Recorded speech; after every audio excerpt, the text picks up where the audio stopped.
அனைவருக்கும் வணக்கம். நீங்கள் நம்ம சேனலுக்கு புதுசுன்னா பக்கத்தில் இருக்கிற பெல் பட்டன் அமைத்தி சப்ஸ்கிரைப் பண்ணிக்கோங்க. தொடர்ந்து எல்லா வீடியோக்களையும் நீங்கள் பார்க்கலாம். ஏமா ஏமா ஏமா ஏமா வயிறு என்னம்மா வலிக்குதியா? காலையிலேருந்து தாங்க முடியலையே வலி. அப்பாடா, ஆஸ்பத்திரி கிட்ட வந்தாச்சு. டாக்டர் இருக்காரா இல்லையான்னு தெரியலையே. அவருக்கு ஏதாவது வயிற்று வலி வந்து எங்கேயாவது போயிருந்தாருன்னா என் வயிற்று வலி இன்னும் அதிகமாகிடுமே ஐயா. டாக்டர், காலையிலேருந்து ஒரே வயிற்று வலி டாக்டர்.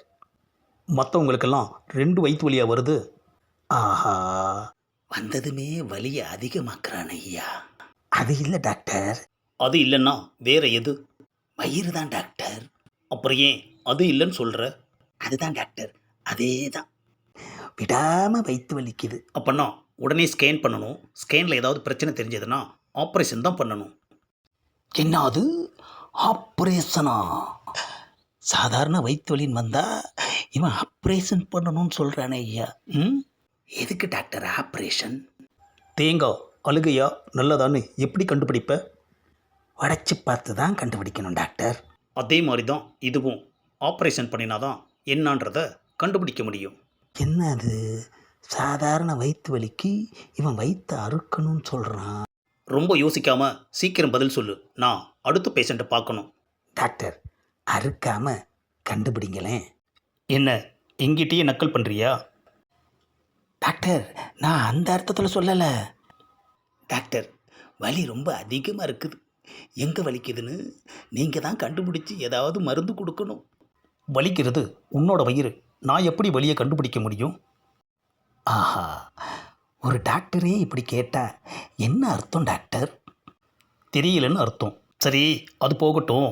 நான் கேட்குற கேள்விக்கெல்லாம் கரெக்டாக பதில் சொல்லணும். கேளுங்க doctor. A few moments later. அப்பாடா, டாக்டர் கேட்ட கேள்விக்கெல்லாம் டக்கு டக்குன்னு பதில் சொல்லியாச்சு. ஆஹா, என்னது, வயிற்றை பார்க்காமையே மருந்து எழுதிக்கிட்டு இருக்காரு. வலி எங்கன்னு கண்டுபிடிச்சிட்டாரு போல இருக்கு. எழுதட்டும். என்னது, மளிகை கடை லிஸ்ட் மாதிரி அவர் பாட்டுக்கு எழுதிக்கிட்டே போகிறாரு.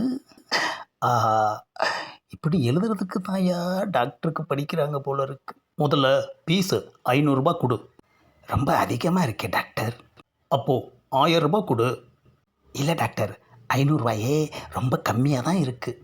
என்ன எழுதியிருப்பாரு? தமிழில் தான் எழுதியிருக்காரு, படித்து பார்ப்போமே. என்ன அது, காலையில் எந்திரிச்சா வேலையாக பாத்ரூம் போகணும், புரியுதா? என்ன டாக்டர், பாத்ரூம் போக சொல்லி எழுதியிருக்கீங்க?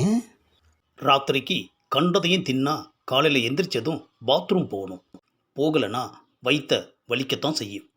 போ போ, நிற்காத, போய் முதல்ல நான் சொன்னதை செய். ஆஹா, நான் பாத்ரூம் போகிறதுக்கு ஃபீஸு 500 ரூபாயா? பப்ளிக்லேயே 5 ரூபா தானேயா வாங்குறான். நெஞ்ச வலிக்குதேயா. வயிற்று வலின்னு டாக்டர்கிட்ட வந்து இப்போ நெஞ்சு வலியாக மாற்றிட்டானே ஐயா. அதை இவங்கிட்ட சொன்னால் இஞ்சி டீ குடின்னு எழுதி கொடுத்துட்டு அதுக்கு ஒரு 1000 ரூபா ஃபீஸ் கேட்பான். இந்த காமெடி பதிவை லைக் பண்ணுங்கள், ஷேர் பண்ணுங்கள், மறக்காமல் சப்ஸ்கிரைப் பண்ணுங்கள்.